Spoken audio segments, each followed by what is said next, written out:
أما بعد فأعوذ بالله من الشيطان الرجيم بسم الله الرحمن الرحيم قال الله تبارك وتعالى في القرآن المجيد والفرقان الحميد والكلام القديم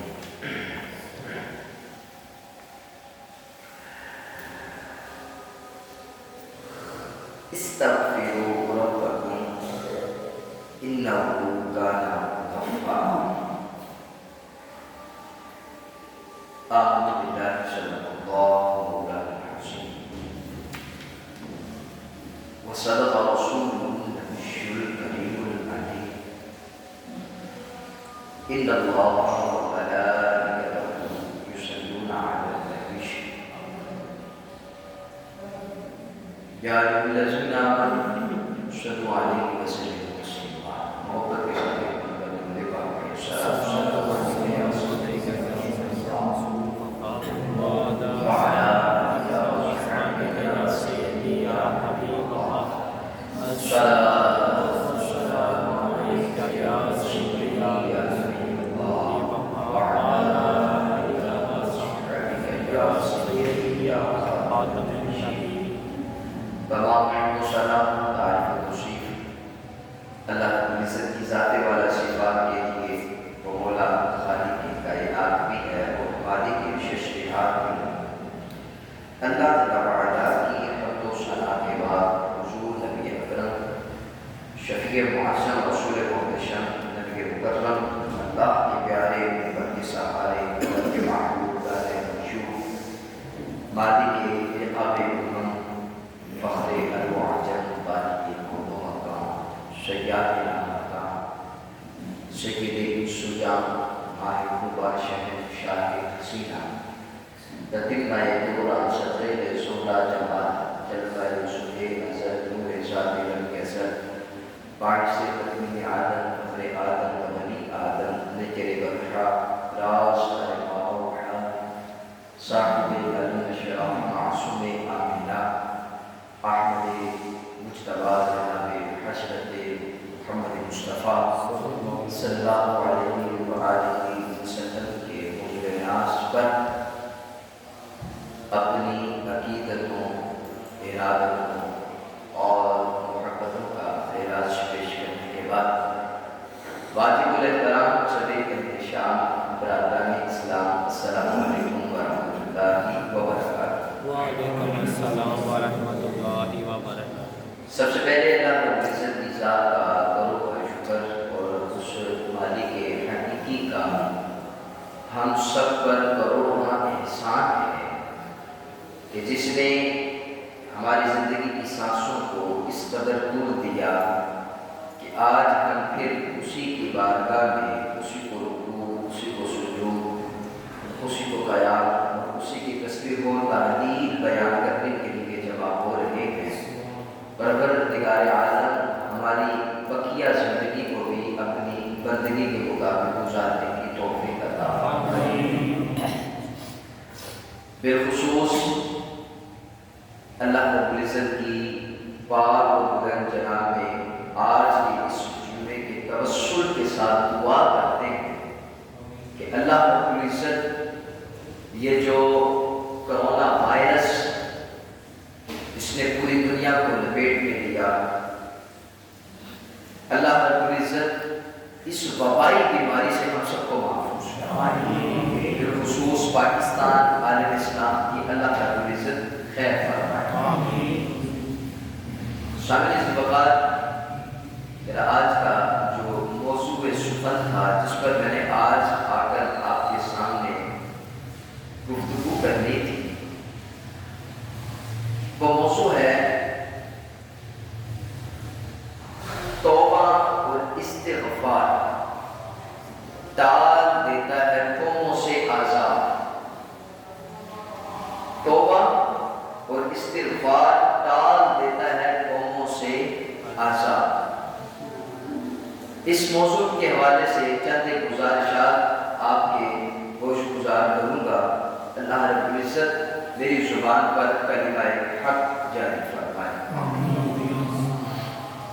سامنے سے بقار کے بعد بالکل اٹل ہے کہ رب تعالیٰ کی طرف سے جن قوموں پر بھی عذاب آیا ہے وہ ان قوم کے اعمال کا نتیجہ ہوا کرتا تھا. جن قوموں پر بھی عذاب آیا ہے ان کے اعمالوں کا نتیجہ ہوا کرتا تھا. تو یہ حقیقت ہے، اس میں کوئی شک والی بات نہیں کہ جس وقت قوم نے اللہ کی نافرمانی کی اللہ نے اس قوم کو عذاب میں مبتلا کر دیا. حضرت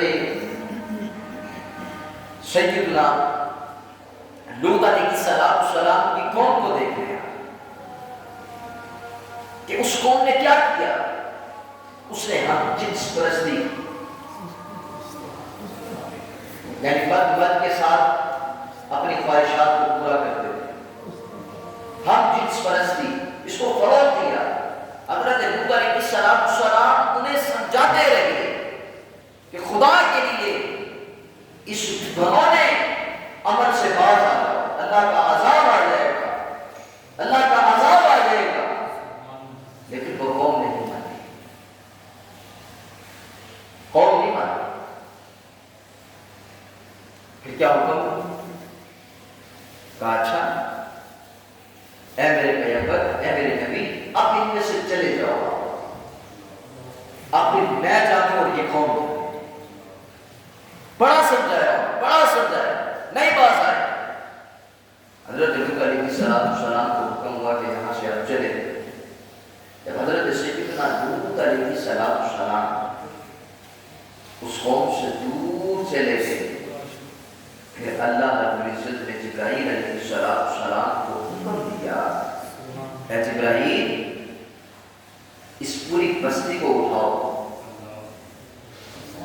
حضرت جبرائیل علیہ السلام نے اپنے پروں پر اس بستی کو اٹھایا، کہا بلندی پر لے جاؤ. بلندی پر لے گئے، حتیٰ کہ ان کے چیخنے کی آواز پہلے آسمان کے لوگوں نے سنی. اس قدر بلندی پر لے گئے. جب وہاں پر لے گئے تو پھر کیا کیا؟ حکم ہوا کہ پلٹ الٹا. یہی ہوا کہ وہاں سے اس کو جس وقت پلٹا گیا تو وہ جب پوری کی پوری قوم، پوری کی پوری بستی زمین پر آئی تو ان کا نام و نشان تک باقی نہیں ملا. یہ اللہ کا عذاب ہے. اللہ کا ناز ہوتا ہے تو وہ روزی بھی بند کرتا ہے اور اسے دیتا اس کی ذمہ داری ہے. جب اللہ ناراض ہوتا ہے تو سجدوں کی توفیق کو چھین دیتا ہے. اللہ تعالیٰ کی ذات ناراض ہوتی ہے. آج جو صورتحال ہے، بندے مسجدوں میں آنا چاہتے ہیں لیکن اللہ کہتا ہے جس سال کے اندر حرم طیبہ کے اندر آل سعود نے فحاشی کے اڈے کھولے. آپ کو پتہ ہے اس چیز کا؟ آپ اس چیز سے بے خبر نہیں ہے. آل سعود نے کیا کیا سعودی عرب کے اندر؟ فحاشی کے اڈے کھول دیے، اریانی کے اڈے کھول دیے. جو ایسا دراز سے جن چیزوں پر پابندی تھی اس چیز کو کھول کے رکھ دیا. جوؤں کے اڈے کھول دیے. پوری دنیا سے فنکار بلائے گئے اور لا کر ان کا میلہ کروایا سعود کے اندر. یعنی جس سال آل سعود نے فحاشی کے اڈے کھولے اسی سال اللہ نے اپنے گھر کے دروازے ہی بند کر دیے. کیا نہیں ہوا؟ خدا کی قسم کبھی نہیں سنا. بیت اللہ کے دروازے بند ہو گئے، کرفیو نافذ ہو گیا. وہاں مدینہ طیبہ کے اندر جو ہے وہ دروازے بند ہو گئے. کبھی نہیں سنا.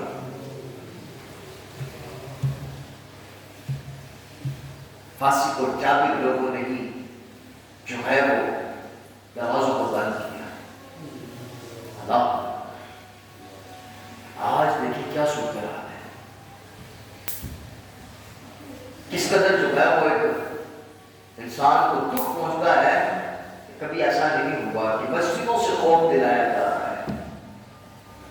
پوری عرب ریاستیں دیکھیں، مساجدیں بند پڑی. صرف اور صرف ایک مؤذن ہوتا ہے جو اذان دیتا ہے بس، اور کوئی اکیلا نماز پڑھا کے چلا جاتا ہے.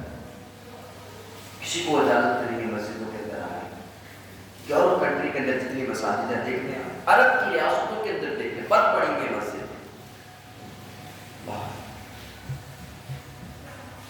اتنی انسان کو جو ہے وہ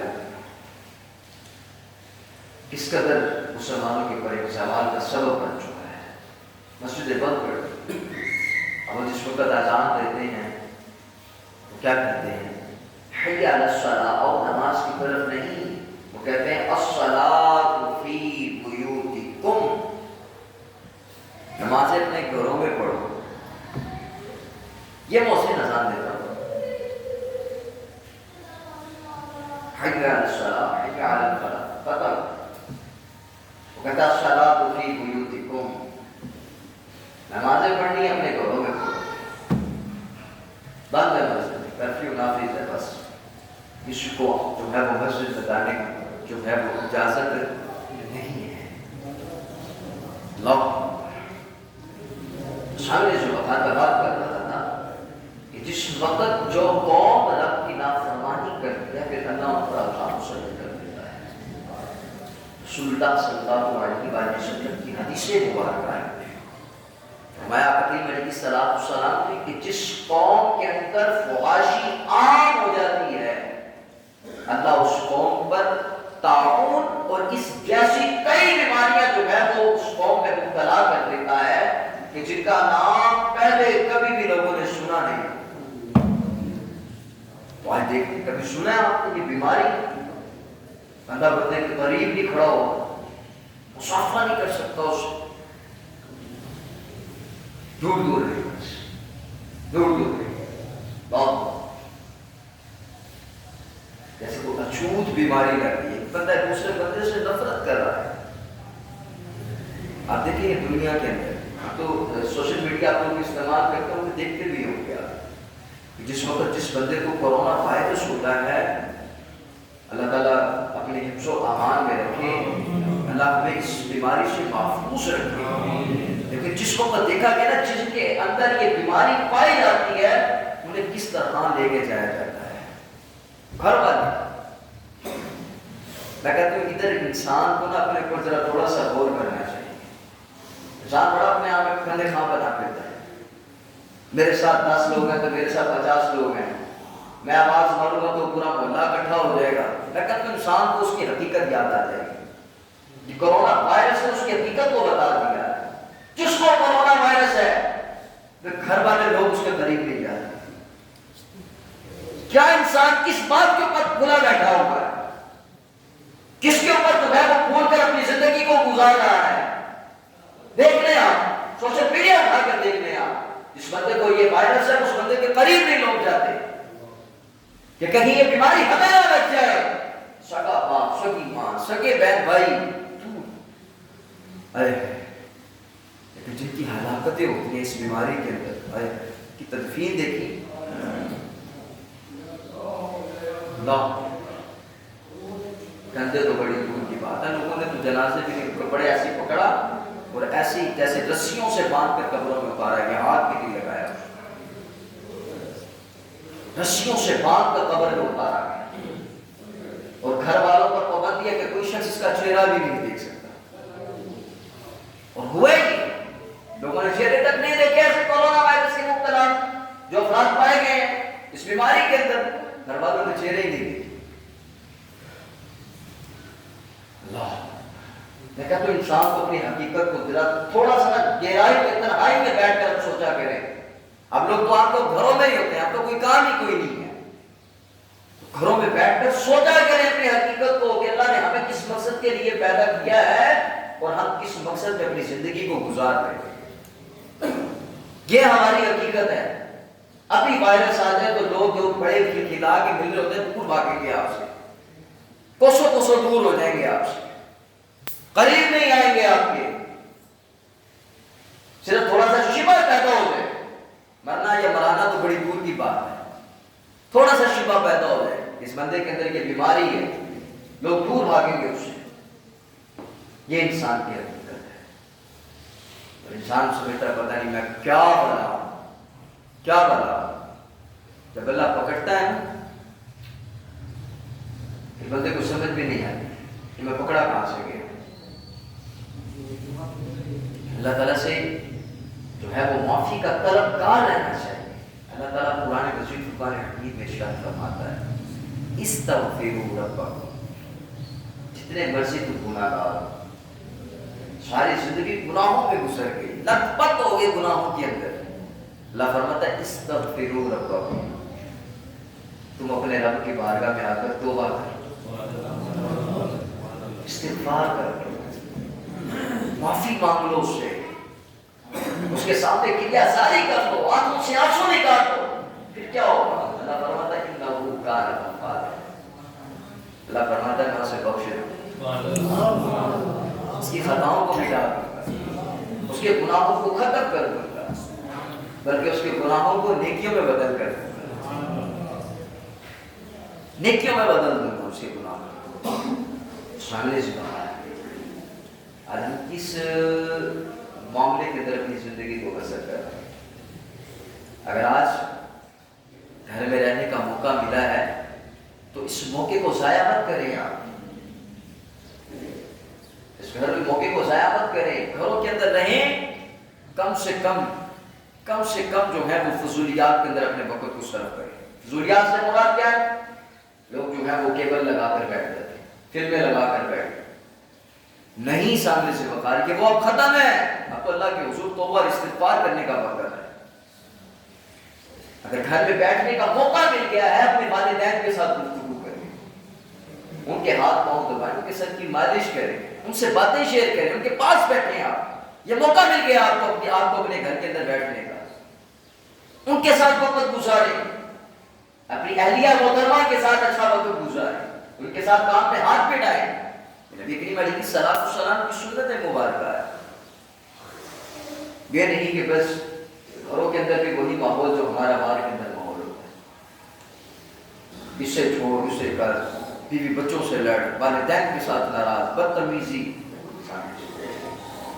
اب تو اپنے رویے کو تبدیل کرنے کی ضرورت ہے. ہم اپنے رویے کو جو ہے وہ بدل لیں، تبدیل کریں اپنے رویے کو، اپنی زندگی کے معاملات کو تبدیل کر لیں. گھر میں بیٹھنے کا موقع مل گیا قرآن کی تلاوت کریں. یار کوشش کریں کہ یار میں چلو اتنی دیر بیٹھ کر اتنے سپارے پڑھ لوں، یہ قرآن ہی ختم کر لوں، سارا دن مجھے کام ہی کوئی نہیں. ہونا تو یہ چاہیے نا یار، میں گھر میں بیٹھا ہوں سارے کام ختم ہے، کیونکہ پوری ملک کے اندر جو ہے وہ سارا جو نظام ہے وہ تو بالکل جو ہے وہ ٹھپ ہو کر رہ گیا ہے. تو میں جو ہے اللہ نے مجھے موقع دے دیا گھر میں بیٹھنے کا، تو میں قرآن کی تلاوت نہ کروں. رسول اللہ صلی اللہ علیہ وآلہ وسلم کی سیرت کی کتاب لیتے ہیں، آپ اس کو پڑھنا شروع کر دیں. اردو میں پڑھتے تھے سیرت مصطفیٰ صلی اللہ علیہ وآلہ وسلم. یہ اپنا دعوت اسلامی نے چھاپی ہوئی تھی، مکتبۃ المدینہ. اتنی پیاری کتاب ہے تاریخ، اتنی فضائی کتاب سیرت مصطفیٰ. اسے شروع سے پڑھنا شروع کر دیں. اردو تو پڑھنا تھی بالکل آسان الفاظ کے ساتھ، آپ کو سمجھ آ جائے گی. اس میں وقت صرف کریں اپنا. سوشل میڈیا ہی استعمال کرنا، اچھی چیزوں کو جو ہے وہ معلومات لینا، بجائے ایسے فضولیات کے اندر اور ایسی گفتگو جو لغویات پر مبنی ہوتی ہے، ایسی گفتگو کو ترک کر دیں اپنی زندگی کے اندر سے. چینجنگ پیدا کریں، اندر سے تبدیلی پیدا کریں. جس وقت آپ کے اندر سے چینجنگ آ جائے گی، تبدیلی آ جائے گی، پھر دیکھیں کہ معاشرے کے اندر انشاءاللہ العزیز اس بیماری سے بھی ہماری جان چھوٹ جائے گی. اس بیماری سے بھی ہماری جان چھوٹ جائے گی جب ہمیں چینجنگ آ جائے گی ہمارے اندر. آپ یہ کام کریں، بجائے ادھر ادھر وقت ضائع کرنے کے، بجائے فضولیات گفتگو کرنے کے، کبھی کسی حکومت کے اوپر، کبھی کسی کے اوپر، تو کبھی کسی کے اوپر. ایسے ہی ہم اتنا ٹائم ضائع کر دیتے ہیں جس کا مقصد بھی نہیں ہوتا، جس کا کوئی بھی مقصد نہیں ہوتا کسی قسم کا. ہم ایسے ہی اپنا وقت کو صرف کرتے جا رہے ہیں، ضائع کرتے جا رہے ہیں. اللہ نے موقع دے دیا گھروں کے اندر بیٹھ کر اچھا ماحول بنانے، بہترین ماحول بنائیں، ٹائم ٹیبل بنا لیں، بچوں کے ساتھ اپنا وقت جو ہے وہ صرف کریں، اچھی اچھی باتیں سکھائیں. ابھی دیکھیں کتنا پیارا علماء اہل سنت نے اس وبائی بیماری سے محفوظ رہنے کا طریقہ بتایا ہے کہ اپنے گھروں کی چھتوں پر چڑھ کر اذانیں دیں. اذانیں سر میں کہتا ہوں ایک تو بدبختی ہے ہمارے معاشرے کے اندر. ایک کام اچھا ہوگا تو 4 ایسے بندے ہوتے ہیں شیطانی قسم کے جو اس کام کو بھی برا کہہ رہے ہوتے ہیں. تو کہہ رہا ہوتا ہے بھائی بدعت ہے. شرم آنی چاہیے انہیں یار. اذان تو ایسی عظیم عبادت ہے. میرے آقا کریم علیہ السلام فرماتے ہیں کہ جہاں تک اذان کے الفاظ جاتے ہیں, مؤذن کے الفاظ جاتے ہیں, آواز جاتی ہے, اللہ رب العزت اس مقام تک اپنی رحمت اور اپنی برکتوں کا نزول نازل فرماتا ہے. کیا اللہ کی رحمت سے بڑی ہے کرونا وائرس؟ بتائیں مجھے, کیا اس سے بڑی ہے یہ کرونا وائرس بیماری؟ میرے رب کی رحمت سے اپنے گھروں کی چھتوں پر کھڑے ہوا کریں, اذانیں پڑھا کریں رات کو 10 بجے. اللہ تعالیٰ ہمیں اس وبائی بیماری سے محفوظ رکھے. اور یہ حدیث یہ کیا کہتے ہیں, تفسیر کے اندر باقاعدہ لکھا ہے کہ اذان کے کلمات اتنے متبرک ہیں, فرمایا جس بندے کے گھر میں فاقہ کشی ہو جائے وہ بندہ اپنے گھر کی چھت پر اذان پڑھے, اللہ تعالیٰ فاقہ کشی کو دور فرما دیتا ہے. اذان کے الفاظ اتنے متبرک ہیں, فرمایا کہ اگر کہیں پر آگ لگ جائے, وہ آگ بجھنے میں نہ آئے, تو بندہ کھڑا ہو کر اذان پڑھے تو اللہ تبارک و تعالیٰ اذان کی برکت سے اس آگ کو بجھا دیتا ہے. کس کی برکت ہے؟ رات گھروں میں رہتے ہیں, گھروں میں چھتوں پر چڑھ چڑھ کر اذانیں دیا کرے رات کو بیک وقت 10 بجے کے قریب. اللہ تعالیٰ ہمیں اس وبائی بیماری سے محفوظ فرمائے. ایسی کورونا جیسی یہ وائرس جو پھیلا ہوا ہے ہمارے پورے معاشرے کو, جس نے لپیٹ میں لے لیا, اللہ تعالیٰ اسے ہمیں محفوظ فرمائے. یہ کرا کریں آپ, شامل سے بتا کیا کریں آپ, گھروں کی چھت پر کھڑے ہو کر اپنے بچوں کو سکھائیں اذان کی. اذان کے کلمات اتنے بابرکت ہیں کہ جس کا کوئی حساب نہیں. یہ کہہ لیں کہ امت محمدیہ کو رب تعالیٰ نے تحفہ عطا فرمایا ہے. کیا کیا ہے؟ تحفہ عطا فرمایا ہے. جس وقت اذان نہیں نہ آئی تھی, صحابہ کرام علیہ رضوان سے مشورہ لیا گیا تھا کہ اب ہم لوگوں کو نمازوں کے لیے کیسے بلائیں گے. کئی نے کہا کہ صحابہ نے کہا کہ حضور ہم ایسا کرتے ہیں, نغارہ بجاتے ہیں جب نماز کا وقت ہو جائے تاکہ لوگوں کو پتہ چل جائے کہ وہ نماز پڑھنے کے لیے آ جائے. کئیوں نے کہا شمع روشن کر دی جائے, کئیوں نے کہا جی وہ بیل دمانی ہوتی ٹلی جسے کہتے ہیں وہ بجائی جائے تاکہ لوگوں کو پتہ چل جائے نماز کا وقت ہے. لیکن فیصلہ نہیں ہوا. حضور علیہ السلام کی مجلس برخاست ہو گئی. صبح ہوئی تو 2 صحابی حضور علیہ السلام کی بارگاہ میں آئے, کہا یا رسول اللہ رات کو ہم نے یہ خواب دیکھا کہ 2 شخص جنہوں نے سبز کلر کا لباس پہنا ہوا ہے, ایک دوسرے کو کہہ رہا ہے کہ میں ایسے کلمات نہ سکھاؤں کہ جسے لوگوں کو جو ہے وہ نماز کے لیے بلایا جائے. وہ کلمات کون سے تھے؟ وہ 2 شخص کون تھے؟ وہ 2 کلمات, وہ 2 شخص, ایک کو سکھانے لگا آسان اللہ اکبر اللہ اکبر, دوسرے نے سیکھی, یعنی جس نے جو خواب دیکھ رہا تھا اس نے بھی وہ الفاظ سیکھ لی اور رسول اللہ صلی اللہ علیہ وسلم کی بارگاہ میں آ کے وہ الفاظ دہرائے. دوسرا صحابی آیا, اس نے کہا یا رسول اللہ بھی آئی نہیں کہ یہ خواب میں نے دیکھا ہے. میرا آقا کریم علیہ السلام نے فرمایا کہ یہ آزان رب تعالیٰ کی عطا ہے, اور وہ جو 2 شخص تھے وہ افراد نہیں تھے بلکہ رب تعالیٰ کے فرشتے تھے جو آزان سکھانے کے لیے آئے. آزان کتنی متبرک ہے. آزانیں پڑھیں آپ, تو استغفار کریں آپ, نوافل کی کثرت کریں, نوازے بندگانہ ادا کریں, یہ ضروری ہے آپ کے لیے. دوسری بات, کم سے کم اپنا وقت فضولیات سے پرہیز کریں. فضولیات میں اپنا وقت کو مت صرف کریں, نیکیوں کی طرف رغبت کریں. سوشل میڈیا اس طرح کی چیزوں کا ذرا تھوڑا سا کم استعمال کریں, اپنے گھر والوں پر زیادہ توجہ دیں. اور جو دوسری بات میں نے کر دی, یہ وبائی بیماری پھیلی جس نے پورے ملک کو لپیٹ میں لیا ہے. بہت سے ایسے لوگ ہیں کہ جو دہاڑی دار ہوتے ہیں, صبح کے وقت کماتے ہیں اور شام کو آ کر گھر میں اپنے بچوں کو کھلاتے ہیں. ایسے لوگوں کا خیال کریں, یہ دینے کا وقت ہے. آپ ان کے ساتھ جو ہے وہ صلہ رحمی کریں, ان کی ضروریات زندگی کو جو ہے وہ دیکھیں آپ. یہاں یہ لوگ صبح جاتے ہیں شام کو آتے ہیں, کھانے پینے کے معاملات بڑے ڈسٹرب ہو گئے ہیں. یہ جو ہے وہ ہڑتالوں کی وجہ سے بالکل بند کر دیا جس بنا پر.